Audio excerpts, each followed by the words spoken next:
clash. The Italian stallion himself, Reynor.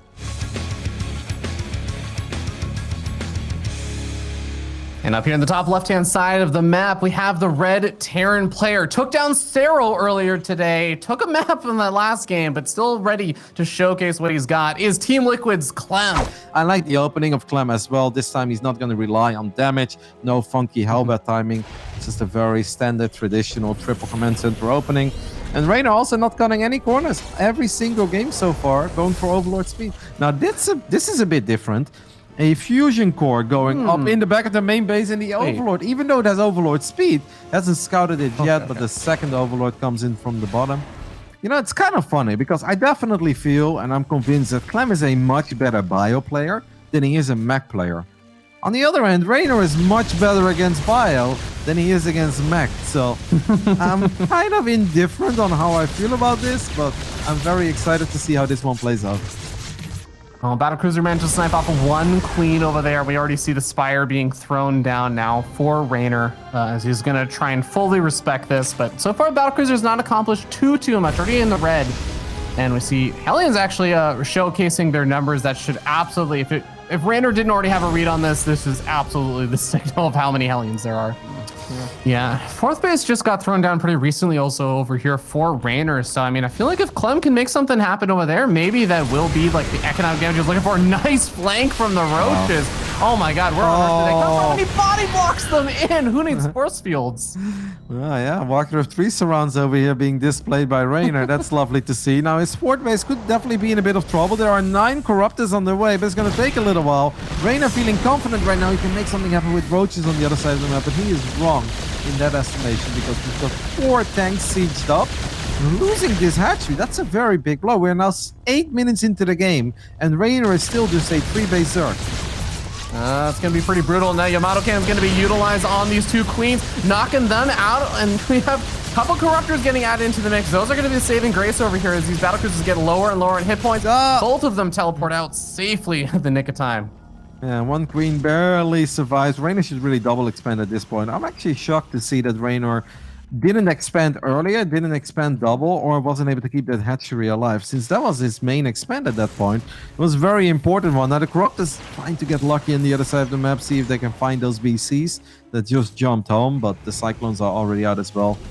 I don't hate it for Clem. At first I was like, let's see how it goes, but this is starting to look pretty alright for the Terran, I'd say. Yeah, this is simply not good enough. It's also not like Reynor is sitting on a 5k bank, right? But, it's okay to lose a couple Roaches and Ravages. No, Reynor is not maxed out anymore, and he's got trouble remaxing. He's only at 77 drones, which is nothing compared to the insane Zerg economies we've seen with some other builds. Reynor's idea really was to boss Clem there and win the game, and he didn't even get close to accomplishing that. Still hasn't even taken that 5th expansion, Kev, and that's definitely worrying me right now. He's going to be able to find a nice angle over here where the Sea Shanks are not quite covering the north side of that command center. Repair being forced out, but Hellions are just getting a ton of damage behind all this. Just 2 Hellions going to be able to equalize a majority of the damage that he himself is taking. This is actually going a lot better for Reynor than the previous fight, though. Crossbow doesn't get the kill. Corruptors should move over and try to kill those Battlecruisers, as there's only 2 tanks remaining. 1 tank remains here for Clem. The Corruptors kind of sleeping on the job. Finally do find the kill on the first Battlecruiser. The second Battlecruiser is being mass repaired. The Cyclones helping out as well, keeping that bad boy alive. I mean, it was a better attack for Reynor, but I feel like he kind of dropped the ball there on not killing the BCs when he could have. Maybe could have picked up that last tank a bit earlier as well. Yeah, I definitely got a little bit closer, but it's a meching Terran player that's on even basis with the Zerg. There's still no 5th base. There's still just more Roaches being made. A few drones were added on behind all this. But if Clem is able to reestablish a defense over here, if he can keep this base alive, he's going to be in a fantastic position, even getting some drone damage on the other side of the map again. Yep. Oh, boy. Shame that tank is so far away. I mean, Clem's Hellions are absolutely doing work. Can Crossbow connect with the SCVs? The answer is no. So Clem weathers the storm again. And even though he's still a bit down in supply, he is heading towards a much stronger and better army than the one Reynor is building. It's going to be hard, though, for Reynor to eventually find good fights. Like, I think the fact that Reynor was able to kill that planetary fortress, that was almost a lucky catch, right? I don't think that was really supposed to happen. If Clem would have just made it a bit simpler, but there are more drones. These mineral lines are so exposed. It's very difficult for Reynor to keep this up. Reynor just finished replenishing that drone count that he had lost on the earlier Hellion run by, so that is definitely going to be a hard loss to take.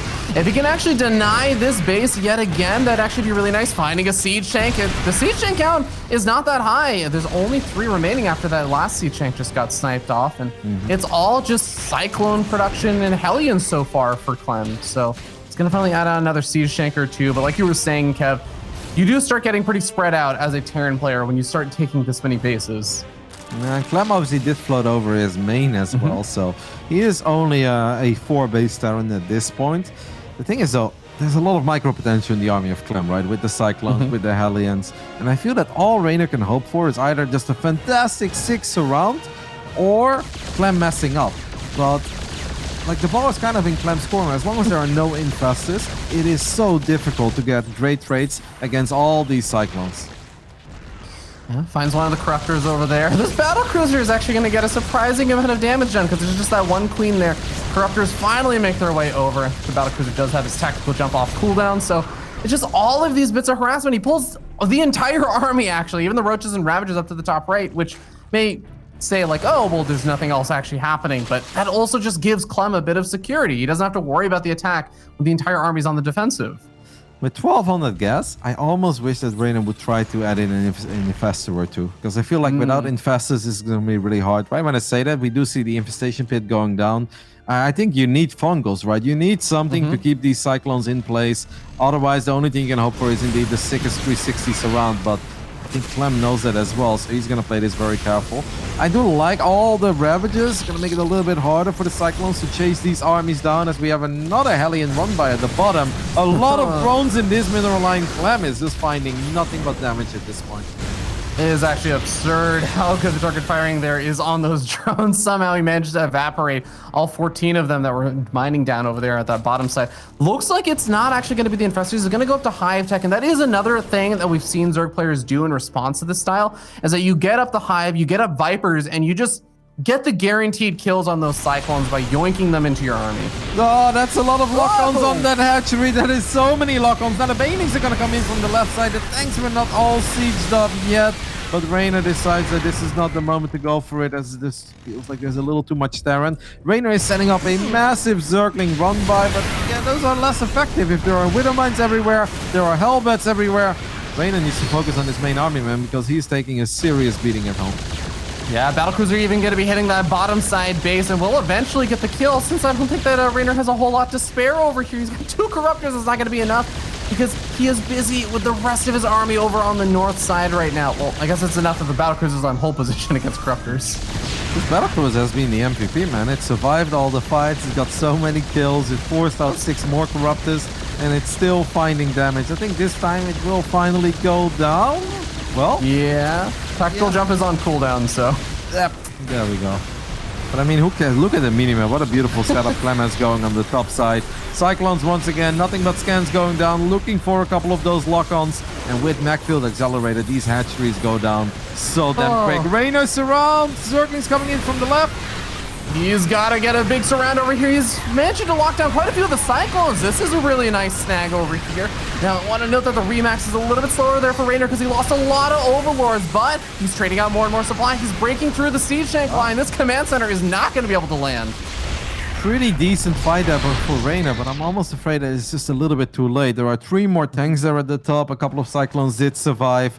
Clem is like making command centers appear out of nowhere. Reynor is going for the greatest fire at this point, but yeah, going Broodlords of such a wonky economy when it just feels that Clem is going to have an overwhelming amount of Cyclones. I don't know if the Brutes will ever really find the damage.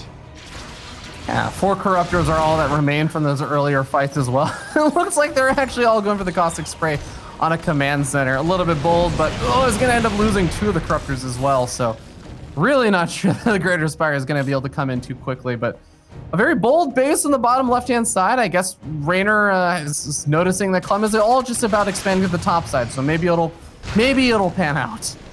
Reynor has lost 63 drones in this game, and then add on top of that he never had the absolute sickest Zerg economy. We never had 92 drones and 5 bases. Like, even that 4th base was very late after it got cancelled once. And I feel that Clem is becoming stronger and stronger in this game, and I am starting to really lose hope for Reynor here. I just don't really see a clear path to victory. Maybe he can find one. Yeah, 4 more corruptors being added on to the 4 that are out right now as the Greater Spire finishes up. Like you said, Kev, the Broodlords can maybe get something done sometimes, but you really do need a backing ground army and a large force. You need to have all of the proper setup. And it's tough because Reynor is actually sitting down 50 supply. He's not even really at the max out point. It's very clear that he is hurting right now. The one kind of advantage is that he does actually still have a decent army supply, but even that is lacking. Yep, I mean, I love it. Clem kind of surprising us, I think, by playing mech on this map. But yeah, he definitely looked in his element. And Reynor, I don't want to say looked clueless, but it's the first attack I feel like is so telling on how these games play out. And the first big Roach, Ravager, Corruptor attack just really didn't work out. The second one was a bit better, but the first one I feel like you already lose all the momentum. You need to get yourself ahead there. If these are the units you work with, I think Reynor also knows that the writing is kind of on the wall for this one, because even if the Broodlords do show up, the first Thors are out, the first Vikings are well on the way. Reynor needs a modern day miracle over here. Yeah, lock-ons come out on a majority of the army. The siege tanks unload their shots onto the Ravagers, and the Ravagers just actually disappear off the face of the planet. We're going to end up seeing that hatchery going to be taken down by these Cyclones very shortly. And, well, I think these 4 Broodlords could probably fight versus the Planetary Fortress being repaired for maybe like another 10 minutes, but I'm not sure they'll actually kill it. Reynor knows it as well. GG gets called. But for now, we'll get to see just the kind of the typical openings. And, of course, as always, a 3cc opening over here from Clem. Yeah, I feel like whenever you work with unit compositions like Lings, Banes, Mudas, and I think even Lurkers and Hydras, the skill ceiling is through the roof, right? Like, there's so many things you can always improve on. There's so much potential for great plays. When you're going for a 1-1 Roach boss, it doesn't really matter how good you truly are. You just want to make sure you don't take any damage against the opening. And obviously the opening already did a lot of damage, right? Because 5 Queens went down, 48 Zerglings went down. But even if that opening is a bit better, like in 1-1, like all you can really do is build a whole bunch of Roaches, run to the other side of the map, and hope that the Terran isn't as ready as they should be. And it makes me sad because I feel like it limits the potential that Reynor has and the excitement he can also give us. Well, I do think it's worth mentioning that I believe this is the first game where Reynor did not open up with Overlord speed. So maybe Reynor is feeling, he's like, it's like maybe I'm not getting the value out of Overlord speed that I should be getting, and I do want to be as optimal and greedy as possible against Clem as well. Maybe he's just got a great read on the situation and he just kind of knows, because he did see the tech lab spinning, he did see the starport with the tech lab as well, and he saw the 3rd orbital, so maybe it's okay. That is a lot of Hellions, by the way, though. We only have 17 Zerglings. Can Reynor keep these Hellions away? I think the answer is yes. Yeah, a few drones that are in the middle of transferring will end up falling over here, but these Hellions are taking a lot of chip damage from the Queens. One by one, they are starting to fall, but enough of them are going to be able to make it over toward that mineral line. Find a few of those drones very clumped up, but is he going to be able to get the big shots off? No, looks like 4 drones get picked off in exchange for quite a few Hellions. Yeah, pretty good defense by Reynor, but he also lost 20 Zerglings. Actually, only 3 Hellions went down. Clem, I actually think he got quite a bit done there. Now that I think twice about it, 4 drones, a little bit of lost mining time, getting all those Zerglings and still keeping the majority of his Hellions alive. I think both players microed well there, but I actually think Clem is okay with it. Definitely been pretty strong. That's also been kind of interesting to note that the Banshee was made much earlier on, but it's actually just been on this patrol path over here, chilling and just keeping an eye out for Ling run-bys or anything else like that. So, kind of interesting. Clem has just made the Banshee, but a purely defensive Banshee. Banshee didn't even try to go get some damage done. Yep. Oh, the tanks are sieged up a little bit late. Reynor dives on it immediately, gets both. Did lose a lot of Zerglings and Banelings though. But if Reynor can keep his Queens alive here, it's okay. But look at the movement of Clem. He's getting right on top of all those Queens. Well done. Snipes the Banelings there as well. One Baneling does kind of connect in the end. What a crazy fight. What the neither player really expected is the Dropper killed 9 SCVs while the fight is still going on. But I think with all the reinforcements showing up, Reynor should be fine here. Yeah, Sea-Shank does get surrounded and picked off. The Banshee is getting picked off by the Queens as Clem is busy microing his Marines around. He still has this rallying of units coming across the map. This game went from 2 to 11 in a matter of seconds. Drop and Clem Overlord. is really going to have to be paying attention to these drop overlords. Yep, I mean, Clem wants to pay attention to his army because it's on creep, and that obviously makes sense, but he lost so many tanks already, and now he's just forced to keep an eye on that drop lord that's now finally in the main. Reynor, drop it! Yep, there you go. 4 more SCVs go down. Clem wants to keep pushing, but with only 1 tanks, it feels difficult. But hey, if Clem gets the hatchery, that's pretty sick. That's the only 2 Banes that were out on the map right there, Kev. There's 9 wings left over. They're getting picked off. That focus fire was insane. The Banelings were so close, but the Marines survive. And with only 1 tank, Clem is just not stopping. There are 5 queens on the way. Reynor couldn't spend his money after he lost the queens before. This hatchery is gone, though. Now we still have the hatch on the left side, which Clem doesn't even know about yet. As Reynor setting up a little counterattack. I mean, Reynor doesn't have a lot of units out right now, Fear Dragon. It's only 39 supply, but Banes on creep are always scary. The Link counterattack has to get a lot of damage done over here. The Queens are transfusing each other to try and stay alive, but the Banelings don't feel confident they can connect. Now the Baneling nest is actually getting focus fired down. The Link counterattack is getting cleaned up, and Reynor is losing drone after drone. He's going to find the Siege Tanks over here, but the Siege Tanks gonna wail away at those Queens. And as that Baneling nest goes down, there's only 4 Banes left on the map, Kev. I think Clem has done it. He wins his first Premier Tournament. Well done, Clem. After all these years of waiting, all the Terran fans out there can celebrate again as we finally have a foreign Terran champion.